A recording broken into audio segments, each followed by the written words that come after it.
Blink Cincinnati coverage, sponsored by Rising Star Christmas Casino. Hey, welcome into our coverage of Blink. This is one of the coolest things. Thousands of people descending upon Cincinnati all to get a look at these bright, flashing colors all over the place on both sides of the river. Yeah, so if you don't know anything about Blink, it goes from Findlay Market through over the Rhine, through the Central Business District, and into Covington. And for the first time, it's going into Newport. So it's a large, vast network of things that you can see.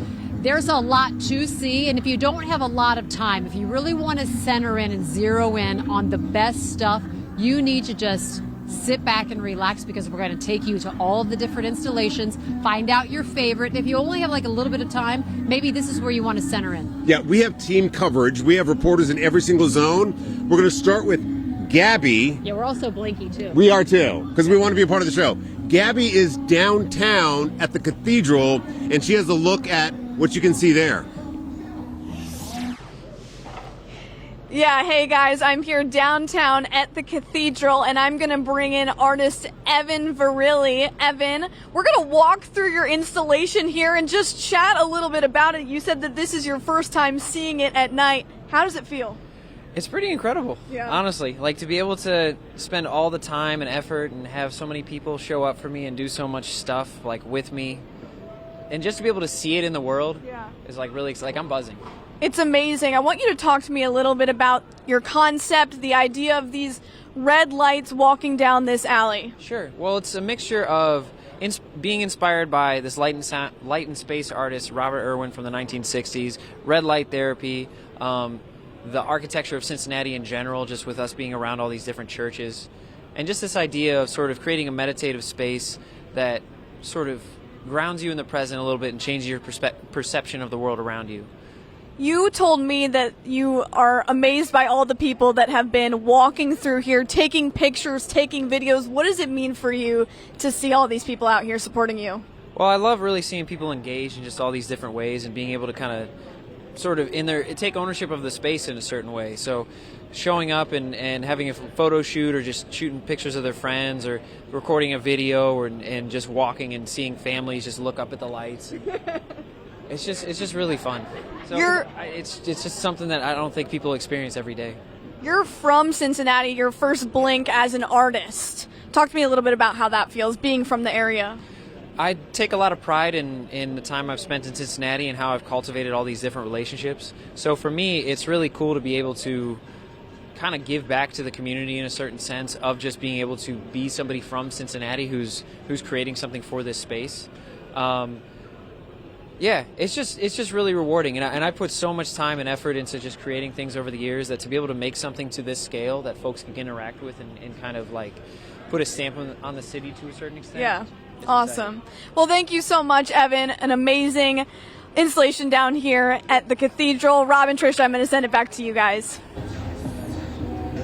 All right, Gabby, thank you very much. I'm going to give you a little history lesson in terms of Blink. Blink started as luminosity at Music Hall, where they just put all these lights and lasers on Music Hall. That's how it started. It's grown into something that now spans 40 city blocks. When we saw Music Hall light up that very first time with luminosity, we were all blown away by just how majestic and just gorgeous Music Hall was. Yeah. And it's so nice to see that tradition's continuing. Absolutely. I totally agree with you, because it lights up the city, and it makes visitors and people who live here appreciate it even more. So let's go to one of the most beautiful buildings in the Cincinnati area. Brenda Ordonez, you didn't get a chance to see it the last time, so I wonder how impressed are you this time, seeing it for the first time? Trisha, Rob, I've never seen something like this before. I mean, it seems like other crowds haven't either. People have been gathering here since 7 p.m., really right across the street from Cincinnati Music Hall, because, again, take a look at that. They've had projections going on since about 7:30, 8 p.m., and take a look. It just is so beautiful. One of the masterminds, though, that has been showing their display on Cincinnati Music Hall is Chaske Haverkos. Chaske, you're a Cincinnati resident. Kind of what does this opportunity mean to you? This campus is huge and massive, and you know how significant this building is for the community. Talk to me about that opportunity. Absolutely, Brenda.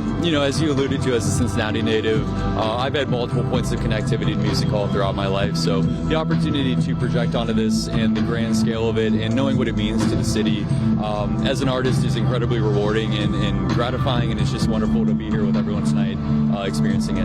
And you were going to tell me that you've been working on this really for about 8 to 10 months, and it's kind of been a solo project for you.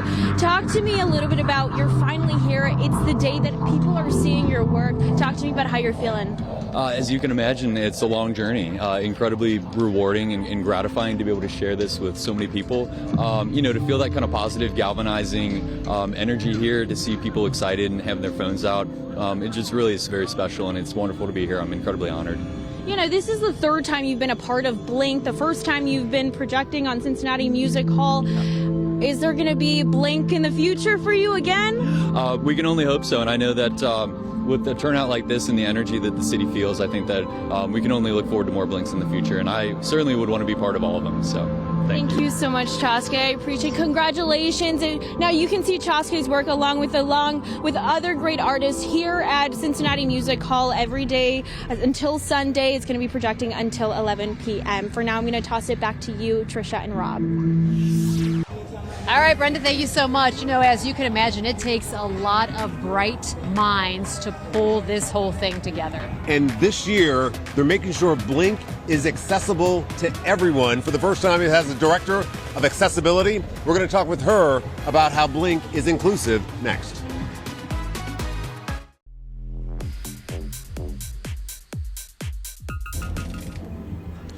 And if you didn't make it down here to Blink, don't worry, because it's every day from 7 to 11. So Friday, Saturday, and Sunday. And those who organize Blink are making sure that the event is inclusive. And to be inclusive, you have to actually take action. And the organizers are doing just that. Yeah, Amy Fitzgibbons is here with me for the Chamber. And I was really blown away, and so was Rob, with what you're doing here with inclusivity, because everybody would like to get an opportunity to take this in, and we all take it in different ways. So tell me what you're doing this year. Sure. We've hired an accessibility director for the first time, Holly Maniotti from All In Events. She has experience with festivals like Jazz Fest in New Orleans to Bonnaroo, and she has really come in and helped us put together a program. As she says, Blink is the best kind of event for a deaf person and all people. It is really, we really want everyone to feel like they belong and can come see this event. And tell us about Ariana. Yes, so Ari is here this year. She's part of our accessibility program. She is providing ASL interpretation services for some of the events and music during the event, and some of our TV interviews, which has been great. We are also have accessible viewing areas at almost all of our installations this year. We have pickup and drop-off locations for accessible and just a variety of things. Everyone can find all the information on blinkcincinnati.com. Speaking of accessible, it's also accessible for children. Yes. You brought your daughter with you My on a daughter's school here. night. There are I a did. lot of kids down here. Yes. Why do you think that's important for kids to be able to see all of this? I mean, it's just so important for kids to see what our city can be and what our community can be and what the togetherness and just happiness, joy, the kindness that people are seeing down here today. This is a memory maker. I just love the pride. I love the fact that you're dropping and picking people up, because there's so many people that are intimidated by the walk. Yes. Nice job. Beautiful. I am mesmerized by all of this. Let's go over to the other side of the river, Covington. There's a whole lot going on over there as well. That's right. We're going to give you a closer look next.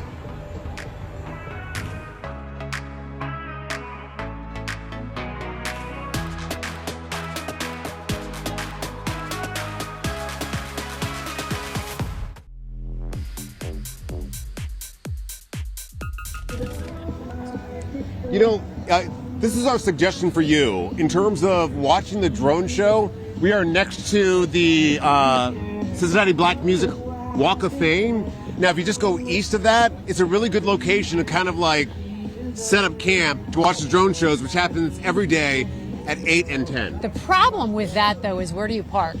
Yeah. For sure, that's a good opportunity to go to our website or to go to, as you said, the app. You can download their app. It's $10. You can go to our website for free or the Chamber's website and get an idea of where to park, because this is a great spot for the drones. I agree. There's no place to park. It's like there's no place to park. In fact, I walked to 2nd Street through the garage that's between Great American Ballpark and Paycor Stadium. Yeah. There weren't many cars down there, but I think that's because the roads are all closed and there's no way to get here. I agree with you. It's a hard way to get here. So Ashley Smith is in my hometown, Newport, Kentucky. And Ashley, it is always gorgeous. I know the last time, I think that you were showcasing Covington. Is that correct? Yes. That's right, yes. So we are here in Newport, which is brand new this year. They expanded into Newport. That gives you 6 zones for Blink. And Trisha, it's a walking event. Remember, don't blink and drive. You've got to walk to all of these installations. But we are here at Ovation, and we're joined by Suzanne Deathridge with Ovation at this tunnel. First of all, this is really cool. I've got to put this up because we're going to do some walking. I can't really see, but I'm in the spirit. This is amazing. Tell us about the tunnel. Oh, it's by some artists out of Canada, and it is amazing. The lights change, the inflections change, and you get to do it yourself from over here at a charging station. Okay, so we're going to walk through it because I actually have not walked through it yet, but I was saying this is like really good for pictures, really good for videos. The Cincinnati skyline right behind us. I tell you what, this is a great place to come, and then you can see everything on the other side of the river, the downtown, Smale, all of those locations as well. Why did you guys want to bring this to Ovation? Well, Ovation is all about the community connecting to the river, and Blink does that harmoniously on both sides. So we also have, if you guys can hear, there's some music. It is a party. Yeah. There are food trucks. Of course, you have everything covered, and this is every night that Blink continues. That is correct. And Saturday night, of course, is the Afterglow Blink event. First time ever. Yeah, and also at Newport on the Levee, we were over there a little bit ago. They also have some really cool installations, and you informed me it's a silent disco. Yes, that's why you didn't hear the music. I was like, I don't know why these people have headphones. I can't even hear the music. It's not. Anyway, so there's a silent disco here as well. So encourage people to come out to Newport for Blink. Oh, absolutely. It's so fun, and it's a great chance to see something new. And like I always say, Blink is about exploring every moment. Yeah. Okay, we love it. All right, we're going to have more on that after party, that afterglow, as she said, coming up a little bit later. But we want to send things to Findlay Market. That's where Courtney King is. I saw Courtney earlier. We ran into each other exploring OTR and all that they have to offer there. So, Courtney, what do you have from Findlay? Yeah, Ashley, we've been having a blast here at Findlay. The DJ's great. People are dancing. They're getting some food. We want to show you the yarn display here that the artists put up, especially for Blink. But there's a lot to see here in OTR. There are several new murals, so you might get hungry while you're walking around. So you can come down here to Findlay Market. Kevin, this is Kevin, my new friend from Makers Bakers. Tell me about the special you guys are doing. Oh, every time we get a chance to do an outdoor market, especially one like Blink, we've got our corn dogs, a little bit of Americana, and some deep fried pickles with our house-made ranch, spicy ranch that we get ready for everyone. Come on out to see it. It's delicious. It's a lot of fun. The party's hot. Don't miss Blink. Kevin, I got to ask you about the banana pudding. That's what they're known for. If you've been to Findlay Market, you've had the banana pudding. And so the pickles, the corn dogs are popular. Oh, it's there. Okay, so what are these? So this is our bourbon caramel banana pudding, one that we're famous for. This is the one that was written about in National Geographic, and we're on Discovery Channel. But this is the Houday banana pudding, the victory pudding. We got a big victory coming on Sunday, so come on down to Findlay Market and get you some banana pudding. All right, thank you so much, Kevin. Appreciate it. Thank you so much. Have a great one. You too. But so there are 16 outdoor food vendors during Blink, but then other restaurants are staying open. So, we explored, had some gelato. So if you're hungry, you get hungry walking around, look at all this art, come to Findlay Market. But for now, we're live here in Findlay Market. Courtney King with photojournalist Tom DeWeese, Fox 19 Now.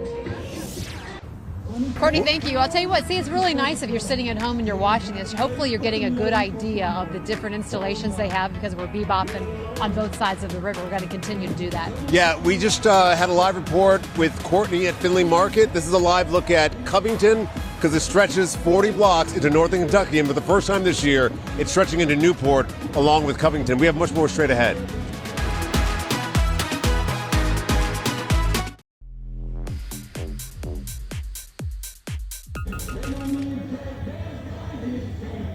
Welcome back. We are live downtown by Smale Riverfront Park right here, giving you the sights and the sounds of Blink. We saw the drone show earlier tonight. That did not disappoint. So put that on your list of things that you must see. 2 a night, 8 o'clock and 10 o'clock. They're very cool. And you see Trisha's all bundled up here, right, and has a heater. Today is not bad in terms of temperature, but according to Steve Horstmeyer, today is the coldest days of the 4-day event that is Blink. So we're stupid enough to be down here on it. When you come down here, it will be warmer for you. And also keep in mind, you're going to be walking around a lot, so that will help you also stay warm. Yeah, it really stretches a long way this time, so you're really going to get like a good walk in. And if you're somebody like nutty like him that loves to walk, you're going to be in seventh heaven.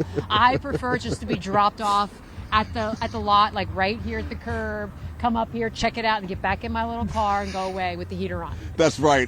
Chancellor Wynn is walking around checking things out. He's at Smale Park too, but he's hanging out at the light bridge. Yeah, Rob, Tricia. So we're not too far from you down on the riverfront, and it's the Supernova Light Bridge. I know I'm in the way of it, so let me take a quick step out the way. We know all these spectacles we are seeing because of Blink. A lot of them can be subject to interpretation. This one, 100% is definitely subject to interpretation. Right now, it's a different, almost like a galaxy-like feel. That's what I'm seeing there personally, some stars. And again, that galaxy feel, it changes to different types of artistic displays almost, I'd say, every minute or two. But what's really unique here, obviously, we're on the Ohio side of the river at Smale Front. But if we zoom out and go a little bit past the Roebling Bridge over to Kentucky, I know it's tough to see. Let's zoom in here just a tad.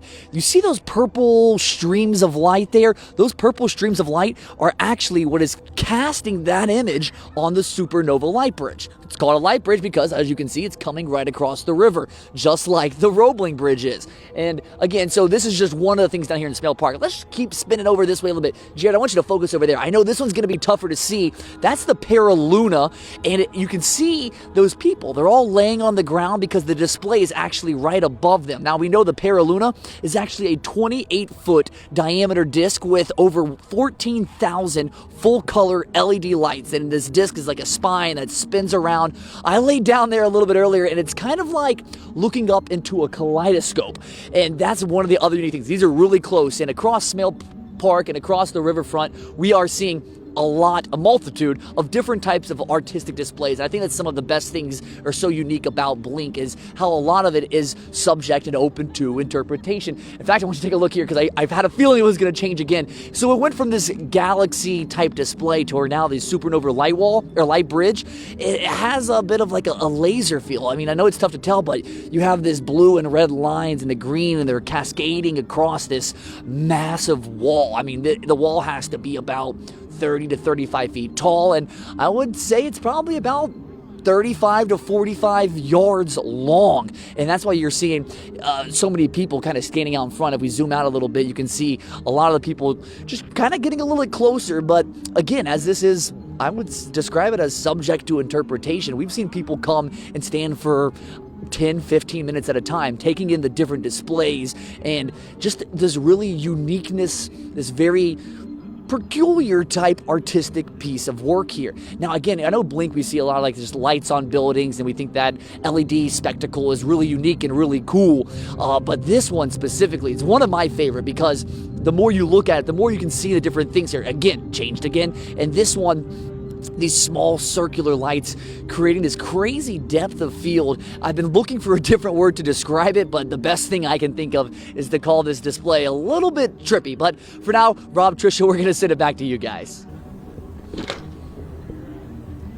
All right, Chan, so I know you've been all around this area. Rob and I kind of just came to this one area right by the Walk of Fame. So what was your favorite place? If you had to tell people they're coming down to Smale, they're going to be walking through here, what's the number one spot you got to see?